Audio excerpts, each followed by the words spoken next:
والآخرۃ اور آخرت خیر بہتر ہے، لمن اس کے لیے جو اتقا تقوی اختیار کرے، ولا تظلمون اور نہیں تم سب ظلم کیے جاؤ گے، فتیلا دھاگے برابر۔ یعنی یہ کہا گیا ہے کہ دنیا کا فائدہ تو عارضی ہے،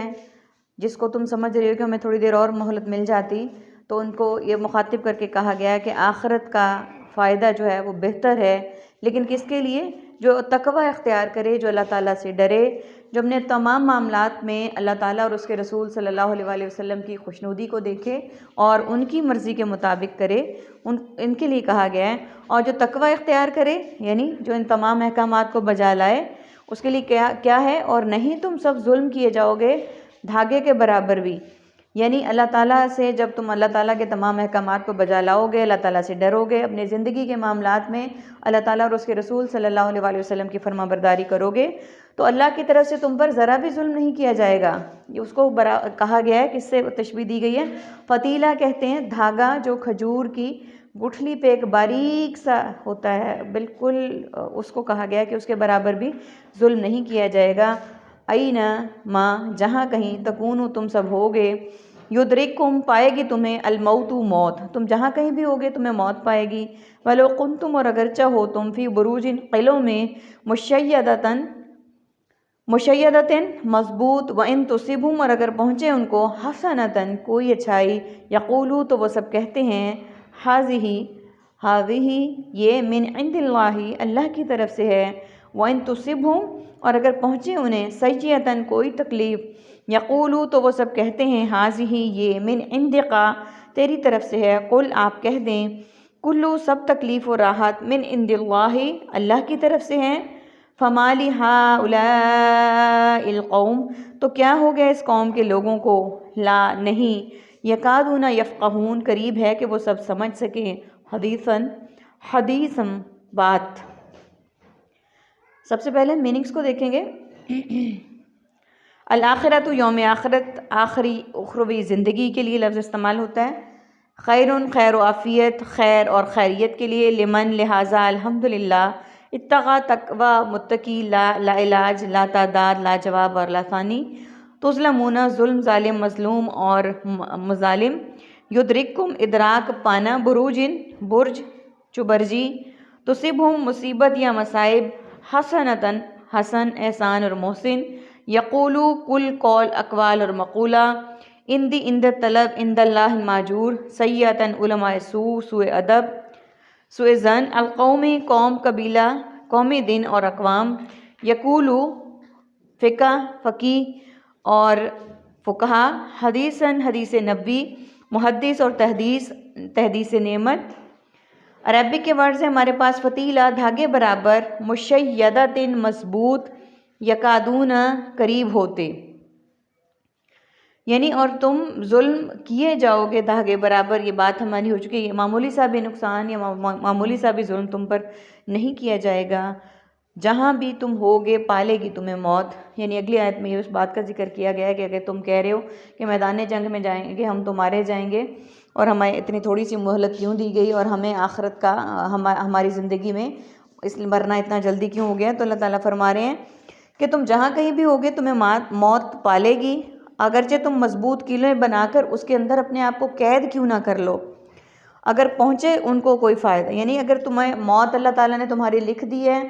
تو بند کمروں میں بھی آ جائے گی، میدان جنگ میں بھی آ جائے گی، بلکہ میدان جنگ میں اگر موت آئے گی وہ تو شہداء میں شمار ہو جاؤ گے، اور شہداء تو اللہ تعالیٰ کے ہاں ہمیشہ کی زندگی ہے۔ اللہ تعالیٰ نے قرآن میں خود کہا ہے، اللہ تعالیٰ کا ارشاد ہے کہ تم شہیدوں کو شہداء کو مردہ مت کہو، وہ زندہ ہیں اور اللہ تعالیٰ کی طرف سے رزق پا رہے ہیں اور تمہیں اس کا شعور نہیں ہے، میں نے مفہوم بتایا ہے آپ کو۔ تو ان کے لیے تو فار ایور فائدے ہی فائدے ہیں، مرنا تو برحق ہے، اس طرح مرنے سے کئی ہزارہا گنا بہتر ہے شہادت کی موت، تو پھر تم اس سے ڈرتے کیوں ہو؟ تو موت تو آنی برحق ہے، آنی ہی آنی ہے، ہزارہا سال پہلے سے دنیا سے لوگ جو آئے ہیں وہ جا رہے ہیں اور جاتے ہوئے نظر آ رہے ہیں، اب ہماری باری یہ ہے کہ اس کے بعد ہمارے بعد والوں کی، یہ تو ایک حقیقت ہے۔ اگر پہنچے ان کو کوئی فائدہ، یعنی ان کو کفار کی بات ہے، اگر ان کو کوئی فائدہ پہنچے تو وہ کہتے ہیں کہ یہ اللہ کی طرف سے ہے، یعنی جب فائدہ پہنچتا ہے، کوئی اچھائی پہنچتی ہے تو وہ اللہ کی طرف سے ہے، اور اگر پہنچے انہیں کوئی تکلیف، یعنی اگر کوئی تکلیف پہنچتی ہے تو وہ کہتے ہیں تیری طرف تیری وجہ سے ہے، نعوذ باللہ من ذالک۔ نبی صلی اللہ علیہ وآلہ وسلم کو مورد الزام ٹھہراتے ہیں کہ یہ تکلیف اس لیے آئی کیونکہ ہم نے آپ کے کہنے پہ اس دعوت کو قبول کیا، اسلام لے آئے، اس لیے ہمیں یہ تکلیف پہنچی ہے۔ تو اس بات کو وہ کہتے ہیں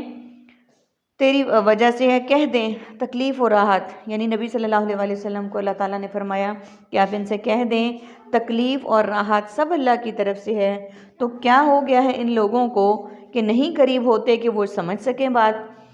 یعنی ان کو یہ کہا گیا کہ دکھ تکلیف زندگی میں، آسائش اور آزمائش، ہر چیز، بیماری تندرستی، ہر چیز اللہ تعالیٰ کی طرف سے ہے۔ تو کیا ہو گیا ان لوگوں کو، یعنی ان لوگوں کو قریب کیا ہو گیا کہ وہ قریب کے نہیں قریب ہوتے کہ وہ سمجھ سکیں، یعنی وہ کیوں اللہ تعالیٰ کی بات کو اہمیت نہیں دیتے اور کیوں نہیں سمجھتے، کیوں نہیں اس پر ایمان لاتے، جب پتہ ہے کہ موت ایک دن آنی ہی آنی ہے۔ اب جیسے اللہ تعالیٰ معاف کریں آج کل کے حالات ہیں، پوری دنیا میں کرونا پھیلا ہوا ہے، تو اس میں بھی اگر ہم کہیں بہت سارے ایسے واقعات بھی آنکھوں کے سامنے گزرے ہیں کہ بہت میڈیکیٹڈ فیملیز جنہوں نے اپنے آپ کو بہت زیادہ سینیٹائز کیا اور بہت زیادہ احتیاط کی، لیکن چونکہ اللہ تعالیٰ نے لکھا ہوا تھا اس کے باوجود بھی ان کے گھروں میں، ان کی فیملیز میں یہ چیزیں آئیں، موت برحق ہے، اور کچھ جن کا اللہ تعالیٰ نے لکھا ہوا تھا اس دنیا سے جانا وہ اس دنیا سے چلے گئے۔ تو اسی طرح ہمارا اس بات پہ ایمان ہے کہ موت برحق ہے، اور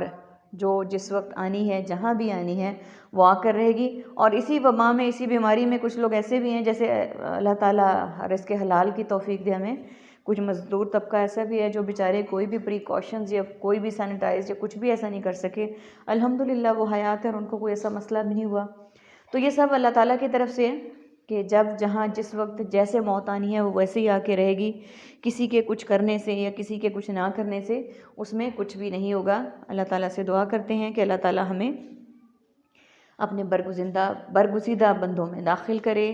ہمیں متقی بنائے اور ایسا بنائے کہ ہم اللہ تعالیٰ اپنی پوری زندگی اللہ تعالیٰ اور اس کے رسول صلی اللہ علیہ وآلہ وسلم کی سنتوں کے مطابق گزاریں، اور